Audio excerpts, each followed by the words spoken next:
All right, how's it going, Zach? I am doing awesome. I am super excited to be here today. Great. Yeah, I've been looking forward to this episode, and I was so excited about it. I actually forgot to send you the link to it, and so we Very nice. Very we've been nice. rushing to get on here. But I'm really looking forward to talking more with you and finding out more about your story, because it's a really good one, of you guys getting into this business. And I think you said 2015, right? Was Yeah, when. 2015 when we first started to kind of take it seriously. We did one property back in 2007 where we just kind of, I didn't know anything about real estate at that time, just that you buy a foreclosed crappy house and you fix it up and you're going to make money. It's guaranteed. I mean, Yeah, it's a proven guaranteed. formula. You see it time and time again. And so that's all we knew back then. And I did all the work myself and, turned out okay on that. But we took a break basically from real estate till 2015 is when we first started to say, all right, we've got life settled enough. We went and did our master's programs. I'm a PA. My wife's a nurse practitioner, and kind of got our medical careers kind of situated enough and our family going. We had 3 young kids and said, all right,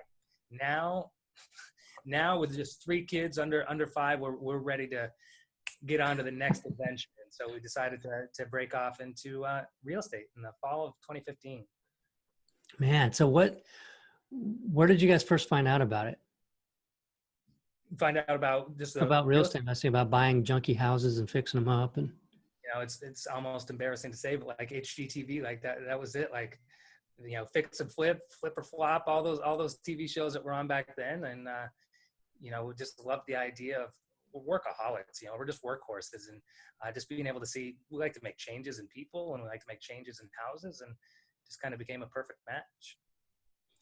yeah, it is kind of cool. I mean, the whole taking a piece of junk and I think, did you underestimate what a piece of junk really was Oh when you yeah. got into this, and then after being in the business for a little while?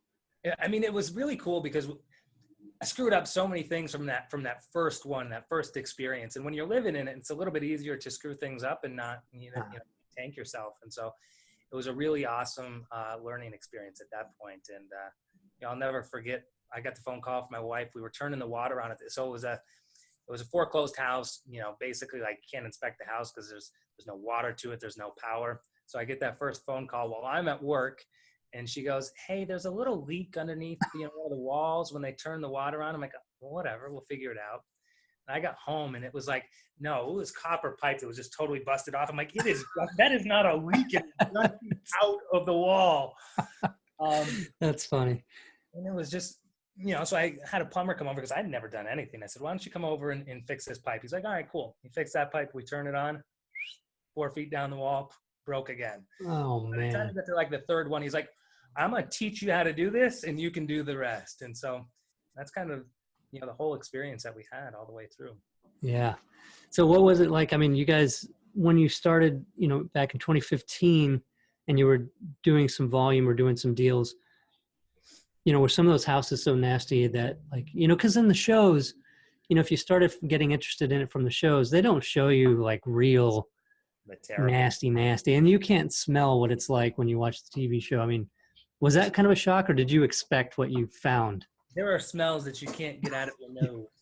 But, going in from healthcare, I go back to some healthcare smells. Like, I've had some terrible smells there that are probably top a lot of what I've come across in houses even. So That's funny. got a little bit of a preface for that, but Yeah, your nose has already been burned. pretty much. That's funny. All right.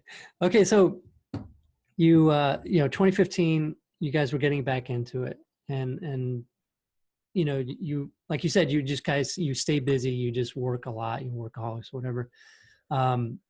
What was it like? What was the plan at that point in 2015? So we looked back at where we started. The plan was just to buy like 11 rentals. That's all I ever wanted to do. Was at the end of my career have had 11 properties that I had purchased. Why 11? And Why 11? It's I not. just wanted to have an average of about 3 per family member. Ah. So would have been 12, I guess. 12. My math's a little off now. But I just picked a random number. I said, if we had 3 properties per kid, that'll do college, that'll do a wedding, and maybe help them kind of get kickstarted, and a decent little retirement for my wife and I. And so that's where we started. And So the rental. So did you guys buy rentals at the beginning there, or did you? We bought one rental in 2014. And really, I mean, I look back sometimes like, how the hell did I wind up here? I mean, this has been quite the transition from like thinking about you're going to do 11 or 12 buy and hold properties and then turning it into this. And it really came down to that. I found that it was just a lot of work. And I didn't know a lot about like, people talk about the Burr principle and things like that. I hadn't mastered any of that, but just the amount of work that it took to get a deal and the capital that it took to get going on a rental. I said, well, all right, why don't we fix and flip some properties and then we'll take the profits and then we'll turn those back into rentals. And then again, just as it was, it wasn't easy getting started. I mean, we got started in 2015. We worked at least 4 months before we ever got a deal. Before we ever closed on the first deal, it was 4 months of like just grinding it out, trying to find a deal. And so, with that, listening to different podcasts and things like that, you came across this idea of systems. And I'm like, by the time we put in the work to get this, we might as well do this. And by the time we got here, well, we might as well turn it into this. And so we've been on this, ravaged pattern of trying to systemize this business to constantly bringing it to the next level. Nice. So what are you guys doing now? Like 2018, what is the goal for 2018? So 2018, we've had a little transition, but 2018, we've done 49 properties so far. Wow. Have recently merged with another company. And so based on the merger and the projections, now we should be doing over 100 deals a year. Nice. We predominantly flip. We've done a couple wholesale deals here and there. Take down a couple rentals once in a while if they make sense. But for the most part, we're predominant fix and flip. Okay. And I wanted to ask you, so how was this was this something that you and Stephanie both, and Stephanie's great. Just want to mention that as well on here. I'm sure Melissa I'm going to start having Melissa do some interviews. She wants to do interviews on the podcast. Awesome. And so I'm sure we can have them too, have an interview. It'd be awesome. Those two are worse. Yeah. And so where was she, like, how did she feel about all this? Was it mostly her idea, mostly your idea? Was it a 50-50? So really it was me wanting to get back to this since that 2007 deal. I was like, all right, I got to do it. I got to get back to it in some way or fashion. And, it was just about timing. So I would, just like a typical husband does, you just keep poking your wife and poking your wife and poking your wife till she eventually gives in. And, it was at that point in November that she decided, like, all right, I'm in. And I mean, she is a whole another level of a person than I am. I mean, I probably would have kind of gotten us to here, and she's like gotten us to here. I mean, she's just an even bigger driver probably than I am. She's like, all right, well, if we're doing it, damn it, we're doing it. Yeah. And it's been like, we haven't looked back since. So it took a little convincing, but heck, there's been times once we got started that she's like pulling me along. Yeah, no, that's great. Yeah, both of you guys just going full at it. And so what were the responsibilities then? Because you were working as a couple, getting into this, getting going. How did you guys share responsibilities? It's really been a transition, and it's something that we kind of improve on a daily basis. Our schedules just kind of were offset to the point where basically we both did everything for a long time. And it would really just come down to like, who's off? Like, I got to work the next 2 days, so you're running this business for the next 2 days. Oh, wow. And you go to work, and then I would do it. And then as time is kind of separated off, she's a little bit more of a people person than I am, to kind of put herself out there. So, she would start to get into some of more of those like disposition tasks. And you don't want me responsible for paperwork. So a lot of like the transactions and all that kind of stuff. Thank God. That was actually probably always her. I don't know if there was ever a day that I messed around with transactional stuff. Yeah. And then we eventually kind of continued to, as you get busier and busier, you realize that you have to focus, and you can just be a lot more successful as you're focusing in. So we have a total different organizational level now, but she was doing marketing for a while, and I've recently kind of taken over the marketing and the project management side. Wow. So, okay. So what is it like going from when you got started? What was your main source of the leads and deals, that you were doing? And I was trying to think today of when we actually started like direct mail. Cause I remember, the first deals that we got, one of them was literally off of MLS. And the other one was something I found off of like Craigslist. So I think those first few months, it was just a lot of a lot of that kind of like guerrilla marketing type strategies. And I swear we never set this up, like anybody that's listening, we never set this up before. And I don't think that Danny even knows all of our stories. You know, we started with the Lead Propeller website, the February that we actually got our first 2 deals. And it was because of the website actually, and I hope he's not listening, but that I got my first private money lender. Oh, wow. You know, because I was talking to one guy that was a private money lender. He referred me over to this other guy. I gave him my card, my information. And literally he called me back and was like, wow, I looked you up and you have a website and you're legitimate. Nice. Crap, I've never actually done a deal, but I guess Lead Propeller puts out a legitimate website. And so like he was able to kind of secure that. And the guy's still been funding our deals to this. That's awesome. To this day. But so it was a lot of guerrilla warfare kind of in the beginning. And we just slowly increased what we're doing for direct mail, word of mouth stuff. We have PPC campaigns out there. Steph's been doing a lot of stuff with Facebook to get leads, and those are our predominant sources at this point. Yeah, nice.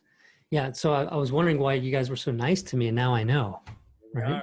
All comes back. It all comes back to Danny. No, I appreciate that.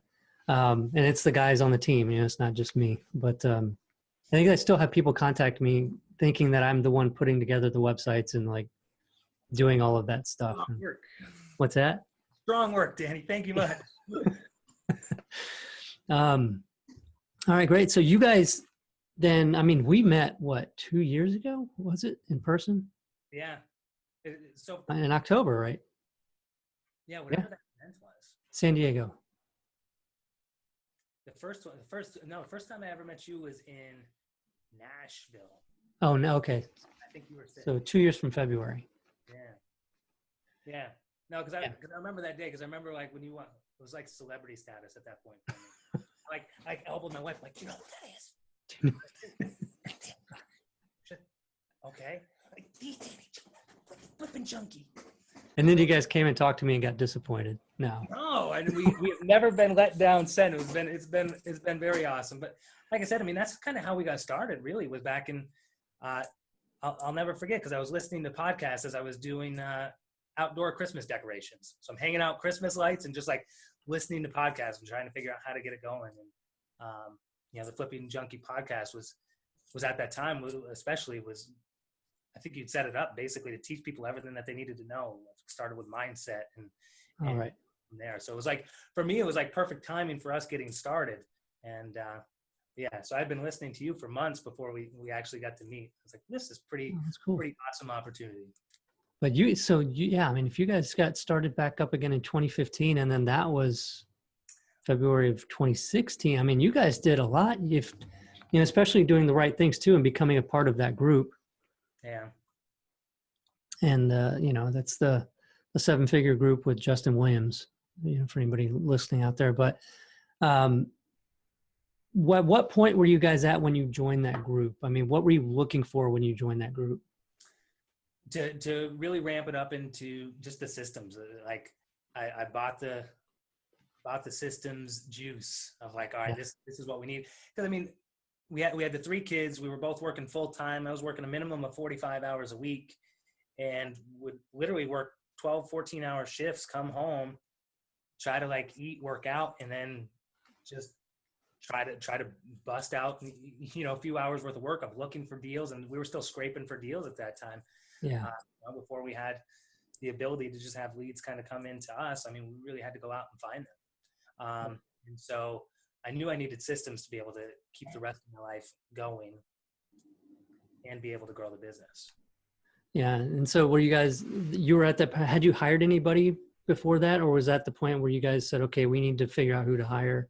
So the first hire was a virtual assistant from the Philippines, just to answer the phones. So between our jobs being out there, like we just couldn't answer the phone. And, you know, the opinion is like, if that phone's going to ring and you spend that much money getting the phone to ring, like you darn well better answer. Yeah. So we definitely needed help in that. We couldn't be worrying about our patients and then interrupting our patients to go take an answer for, you know, a live answer phone call. So that virtual assistant was really a big hire, and it's a big decision at that time, but like, what a blessing that's been, and he's been with us ever since. Wow. How many hours? I mean, you guys pay by the call or by the hours, or what do you? How do you do that? Yeah, How do you so structure that? paying by the hour, and I mean, we really found an anomaly with this guy.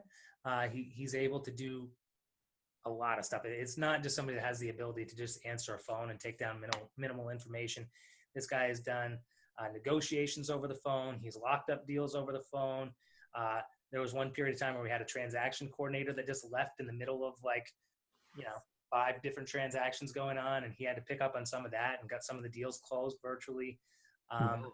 and really just had him like, because you're right in the beginning, like my phone's not ringing off the hook. So like, I don't want to afford to pay you to sit there and wait for the phone to answer or for a phone call to come in for you to answer. And so what types of things can we have you doing that could be income generating, activities? So I tried to switch a lot of my Zillow searches and my Craigslist searches and all that kind of stuff over to him.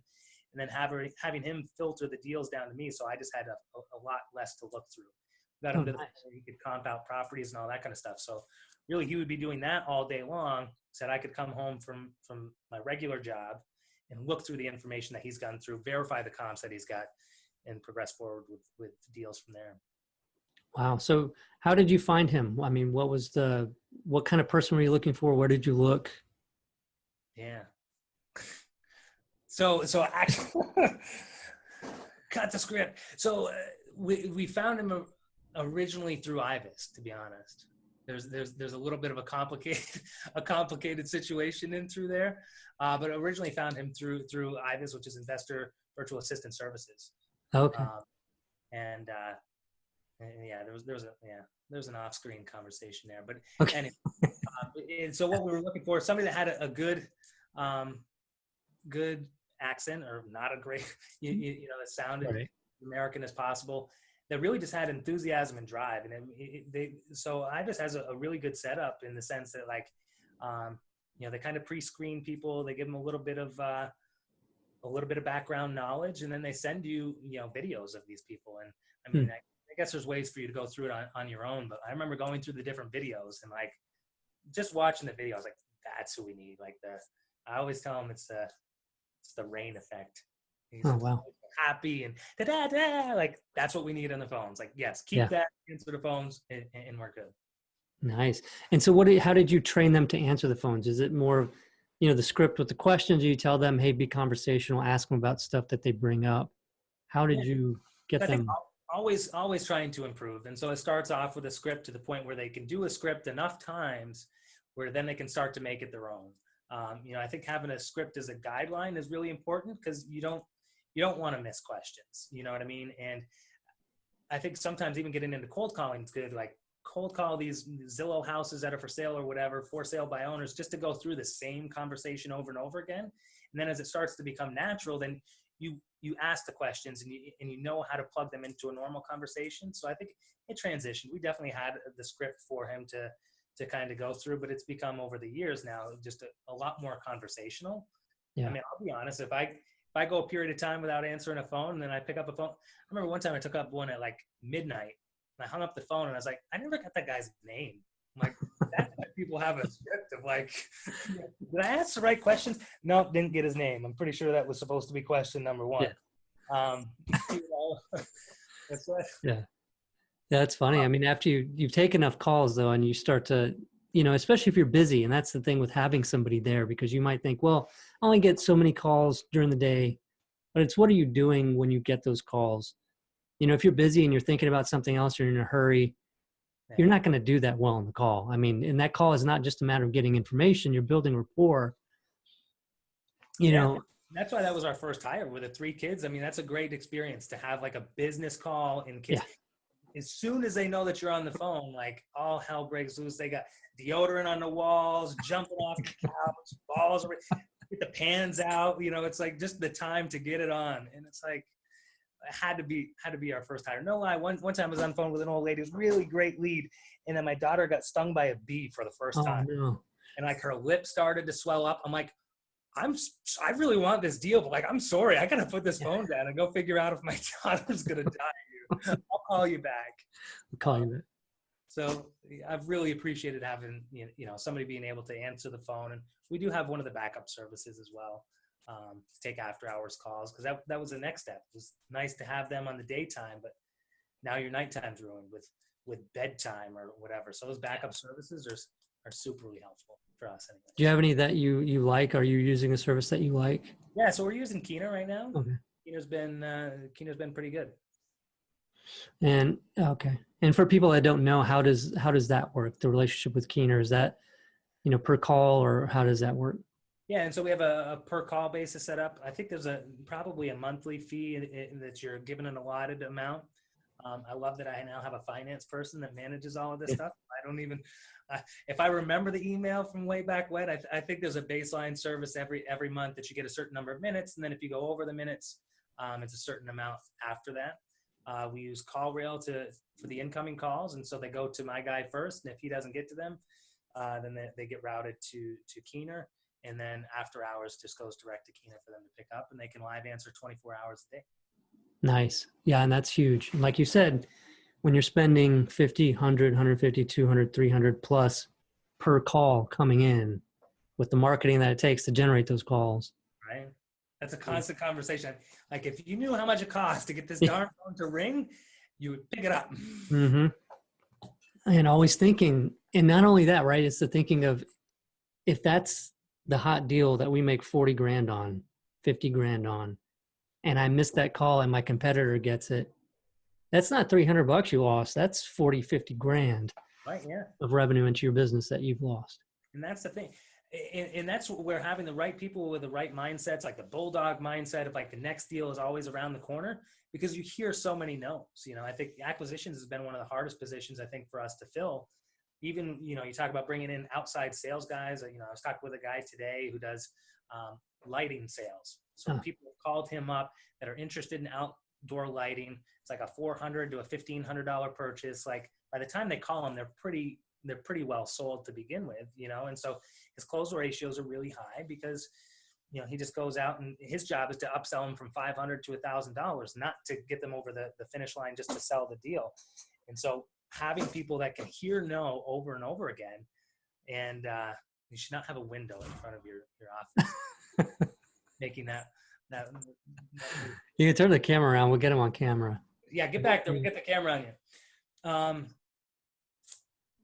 Having somebody that can hear no over and over again, but still have the drive, the enthusiasm to be like, next one's coming, the next one's coming, because we can all get beat down. Yeah. You'll get a lot of them. When you get one, it's like, man, that's just a great feeling. And then you get a lot of them, and then all of a sudden you just have to get more. But always need more. So who all do you guys have on your team now? What does the team look like? So we just went through some EOS training. So we have my partner, Jeff Johnson, is a visionary, and my wife, Stephanie, is the integrator. And then we've kind of broken the departments out. I'm actually head of the marketing department. We have a marketing assistant. We have an acquisitions department, lead department with a head, the VA to answer the phones, 2 guys to go on appointments. Project management has 2 separate project managers on there. We recently just hired today a new dispositions girl. Nice. Does dispositions and transactions. So really excited about being able to branch that out. And there's only so many things you can do. And so put somebody in those dedicated positions, we're going to take it to the next level. And then Heather is on top of financing and HR responsibilities. Cool, man. It sounds like you guys got a good team, and it's incredible. 2015, taking 4 months to get that first deal. And then a couple years, and we're here, and you guys have done that. I mean, that's impressive. It's been a journey. Well, thank you. Super impressive. And I've been looking at the thing behind you there, the Vision Traction Organizer. Yeah. From the Traction. So for people that don't know what the EOS, it is EOS, right? Correct. Yeah. Is what exactly is that?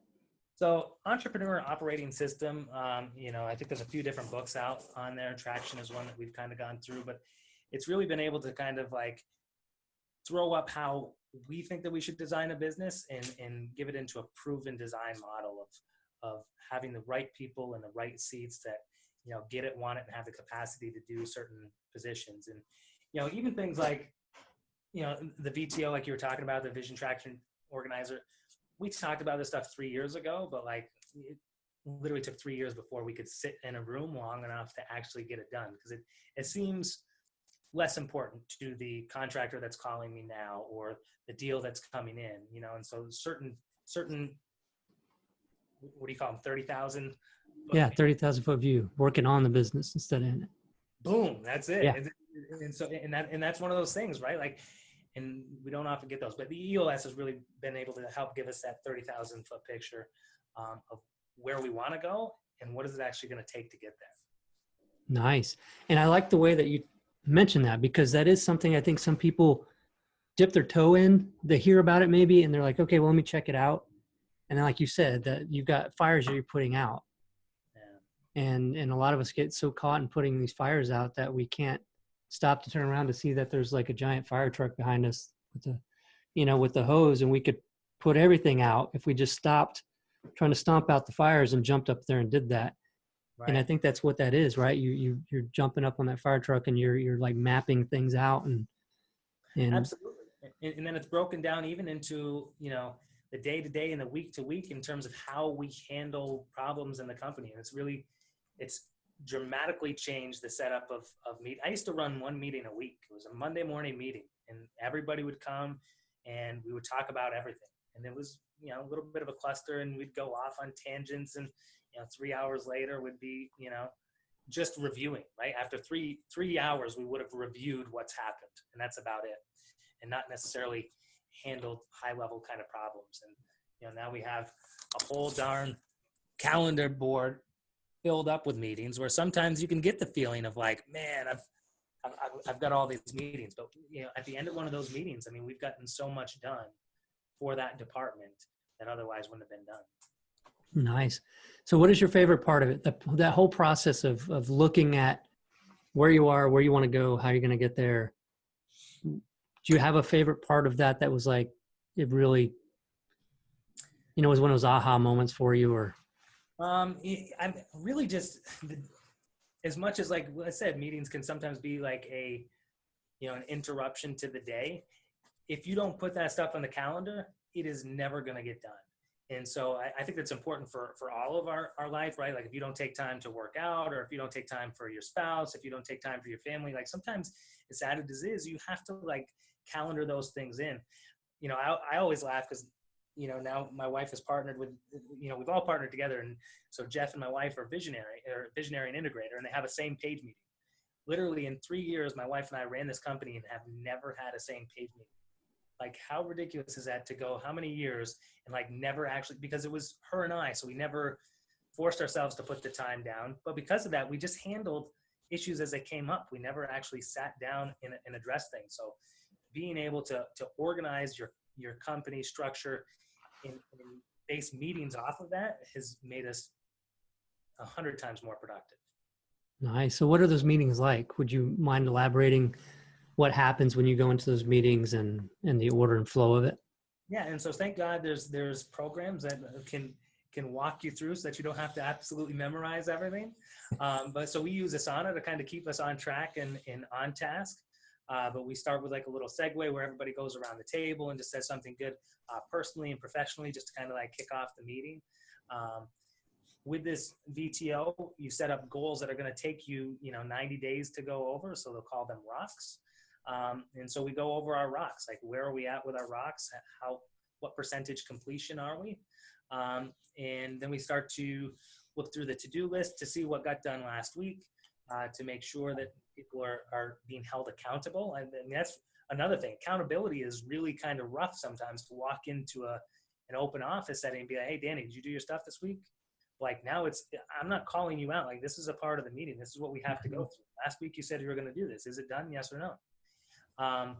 And then we have an open kind of forum of like, what were people's issues? And so the nice thing is people will add on to the issues list all week long, but it's another good point just to look around. What are things that we've heard from other people, from other companies?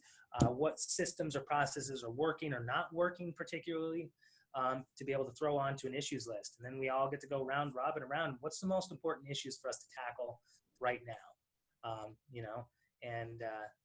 Maybe it's that we're out of coffee this week, or maybe it's because, the whole system is breaking, and figuring out what's the most important priorities for us to get through.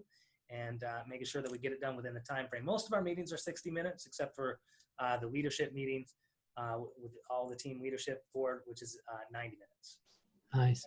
How often is that? Is that once a week also? Once a week also. I lied. Project management, I've now expanded 2 separate meetings. That takes us 2 hours. Okay. I've broken project management down into like, we have the project management company that needs to be able to run. And so I want to be able to address all of those issues as they come up. And so that's an hour in and of itself, but that doesn't allow any time. So that's like the 30,000 foot picture to the project management company. But that give you time to talk about projects. And so that have an additional hour-long meeting to talk about whatever projects we have going on.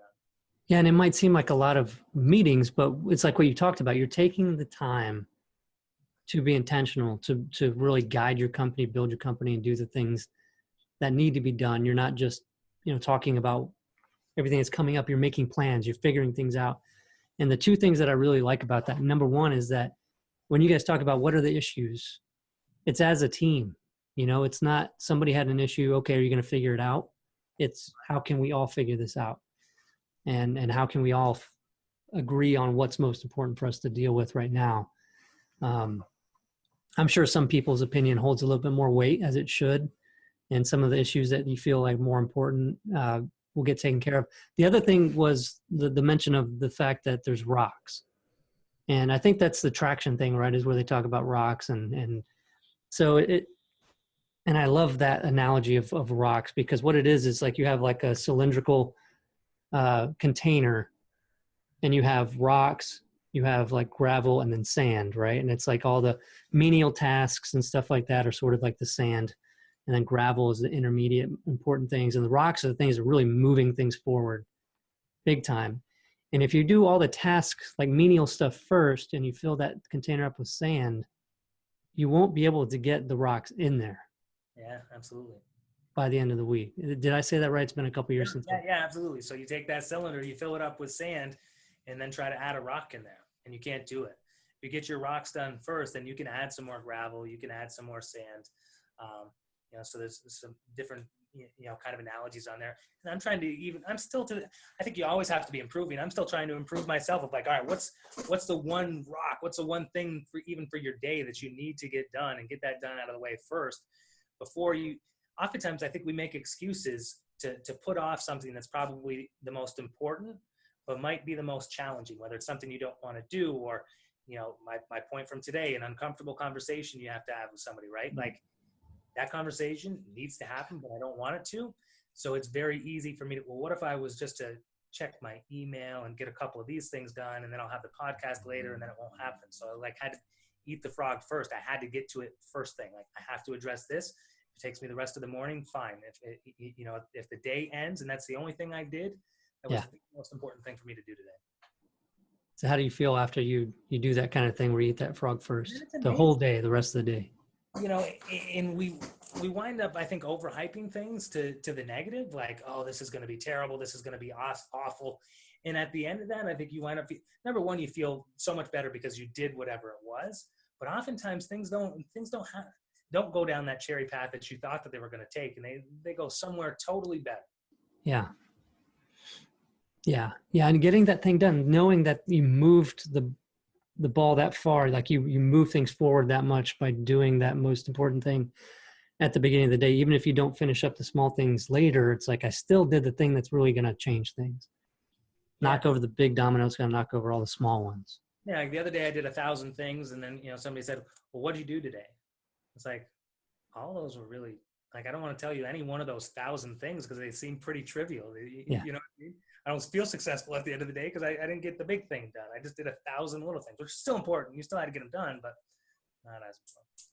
Yeah, but it kind of stinks when you go home exhausted and you're like, man, what did I even do? Like, it's hard to remember even what they were, some of the stuff. I was just telling somebody on a recent episode where, I'd started looking at my day again at the end of the day and like thinking through the things that I did. Yeah. And I don't tend to follow that very long. So I have to kind of do it like right after I do something, I need to stop and think, okay, should I have even done that? Yeah.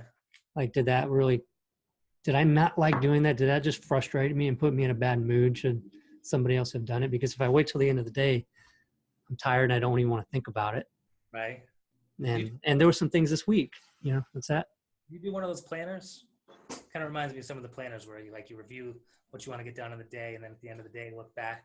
Sorry to interrupt. Yeah, I mean, I got this planner here that I've got, my daily stuff in, and a lot of times, it's supposed to prioritize it. The one's supposed to be the rock, but then I end up like just writing in first what comes to mind for that. Yeah. Anyway, so I'm not using it right. Yeah. So what are y'all's plans? What are your goals and hopes and dreams, and like where are you guys headed? So the hope is to kind of continue to build out this system. Right now, I'm actually sitting in a couple department chairs, because now, I mean, we have 3 high level owners essentially kind of dividing out tasks into this EOS process, which has been an adjustment. I think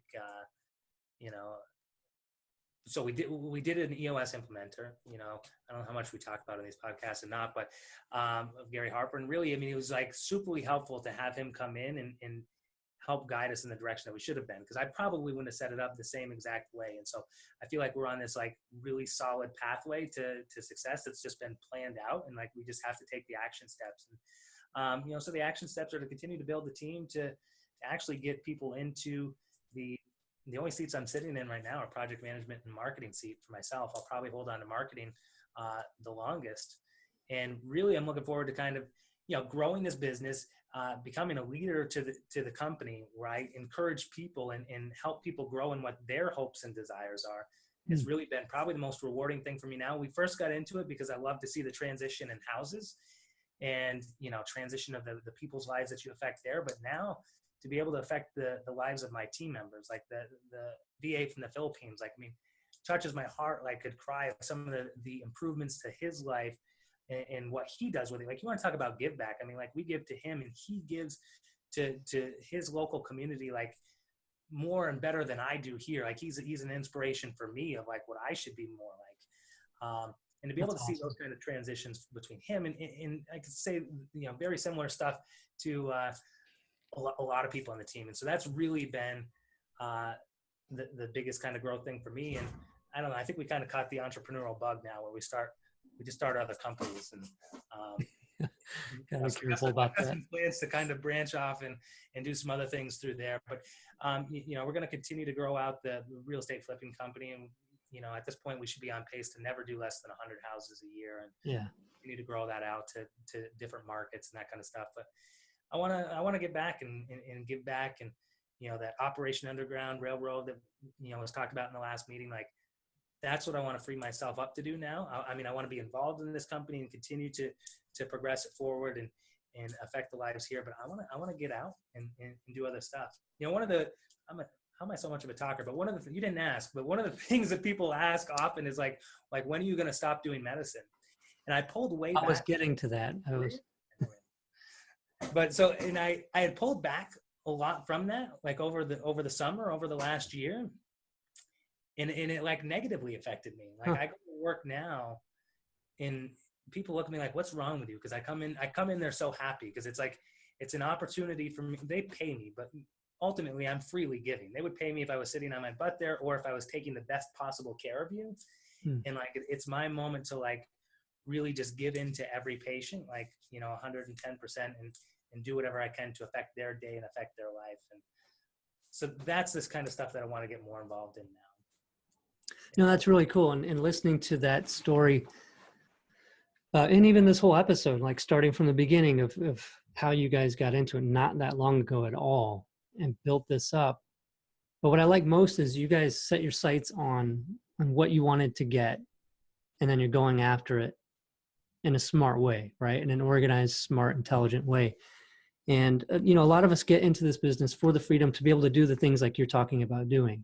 Right? I want to have the ability to be able to have the energy and the freedom of time to be able to go and give my all to that or some cause that I feel is very important. And it's what you've been focused on doing. And I had a recent episode, and somebody on YouTube or something, was commenting, well, he didn't say how he did it. And it's like, actually he did, but you're looking at I have to assume that the guy was just, looking at, I put $500 in direct mail for 2 days, or, whatever the kind of thing is. But I think once you get those basics down, like that really is basics for this business, is like getting these numbers for the marketing to get the number of leads that you need to get in. And then after a while, like that's like, you've got that figured out. You have to tweak it from time to time. But what you're doing and what you guys are doing and have been doing is looking at the big picture, right? Working on your business, saying, who do I need to put in over here to focus so I don't have to do that anymore? Yeah. And look at where it's gotten you. I mean, it's a very inspiring story. Oh, thank you.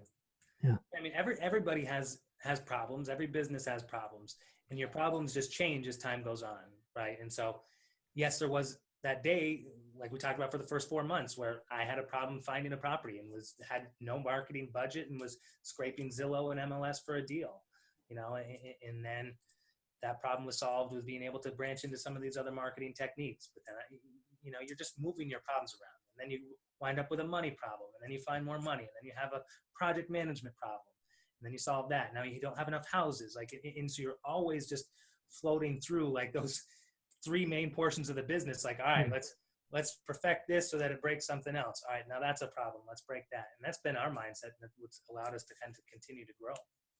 Yeah. And so the person that needed that information of how did they do it, it's not that you need every part of how they did it. You need the first step of what you need to do, what your rock is to progress to the next step, and then figure out the next step. So, if you're asking the question, how did he do it, is like, do you mean, how did he get enough leads coming into his business to where he could do that many deals? Or was it, how did he, handle that many rehabs or handle wholesaling that many properties? Right. Asking yourself the right question, and then going and finding specific information for that one thing. Don't expect to get every bit of knowledge for the whole process from a podcast episode. You have to figure out what the roadmap and the game plan is, and look at where you are and start at the beginning, right? Absolutely. Yeah. I mean, 100%. You think about how much people learn, that have been doing the business for years and could show up to a meeting and learn something new. You can't package it into an hour, and everybody's needs are different based on whatever the situation is, from where they're starting at, what market they're in, and what their ultimate goals are. I've spent years of my life just talking to people about, like, what's your goal? I mean, I can give you information about what I did or why I did something, but at the end of the day, what I did might not be right for you. Yeah. Where do you want to be, and how can we help get you there? Yeah. And I say all that not to complain about it, but to say, look at what Zach has done, Zach and Stephanie have done, to look at the big picture, figure out what their goal is, right? What they want to do, and then how they're going to get there, and then figure out the best possible way to do it, and then work on each of those steps one at a time. Because even though it was a short amount of time from 2015 to now, I'm sure while you were going through it, it didn't seem super quick. No, when I was looking at that today, I'm like, how has it only, this feels like a lifetime in many ways, Yeah, it's so crazy. In the fire. Absolutely. What are you guys, is there anything that you're struggling with right now in your business? I think, like I said, we're always breaking something, and we're always struggling, right? And so perfecting project management is probably, what our spot is now. We've got, right now in the last month or so, we've kept ourselves between 16 and 22 active projects going on. And I mean, that's, you have to have different systems to kind of get that in place, and all in the process of wanting to try to grow it beyond there. Mm-hmm. And so kind of perfecting that out. And, I guess you always want more deals. And I think it's probably a good mindset to have, but like, I never have enough leads. I never have enough deals. I always want more, at this point. Like, I just have that mindset of, why don't I get every lead? Why don't I get every deal? You know what I mean? And I know why I don't, and it will never happen. But like, having that constant hunger of like, not that I don't get happy to see somebody else get a deal, but like, at the same point, like, good for you. Why didn't I get that one? What do I need to do to get? That's how you're looking at it, right? It's like, what am I missing here? What piece do I need to work on? That's it's smart. How are you guys tracking how well you're doing in the business in different places are doing? How are you tracking your KPIs? Yeah. So thank God for team. You got to develop a team around your weaknesses. So that organizational stuff, I'm just downright terrible with. And so I think we're going to change how we're measuring KPIs shortly. Hopefully they're might be a software system that might be able to help. That would be great, wouldn't it? I mean, Somebody could be that brilliant to be able to design something like that. That would be pretty incredible. But for the moment, we're doing a lot of stuff in Google Drives with Excel sheets, and trying to make sense of the data that way. But stay tuned. yeah. How has that been though for you? I mean, for me, it's miserable. Like legit, if it was up to me, it wouldn't get done. I know it is critically important. You have to know all of these things, but if you put it in my hands, like literally, it's not going to get done. And it didn't get done for the first, year and a half of the business. That's one of those 30,000 foot tasks that without a system that does it for you, like you don't have time for it. Particularly if you hate it, you're not going to make the time for it. But thankfully, I have a team surrounded around me now that is able to take the time and has the organizational skills to be able to put that stuff together and track a Excel sheet. It's not pretty, but it's yeah. Well, that's awesome. Well, we've got a solution for you coming soon. I've been talking about it on the podcast, Flip Pilot, and we announced yesterday that release date of December 5th for the soft launch on that. So it's countdown. My wife's birthday is December 1st. I was hoping for December 1st. Oh. It's close. Well, maybe we'll move it for you, just for you guys, just for a birthday present. There we go. But no, I'm super excited about that. I mean, that's going to be a game changer because it's something that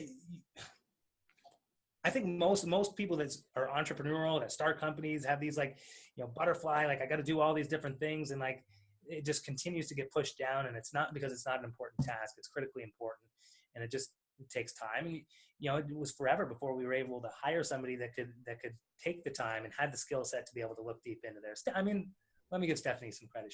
She got into that long, before we hired somebody else. But if it wasn't for her, good Lord, I couldn't have done it. So the idea of having a system that can do it for you is a game changer for everybody. Awesome. Yeah. I mean, I always thought I was an analytical type person that liked to do that, but getting the stuff together to be able to look at it is not my thing. I'd love to look at it if it was there, but putting it there, getting it together, no. Yeah. Melissa likes that somewhat, but even she is pissed about having to go into CallRail, look at the logs, go into, REM Mobile, look at those things.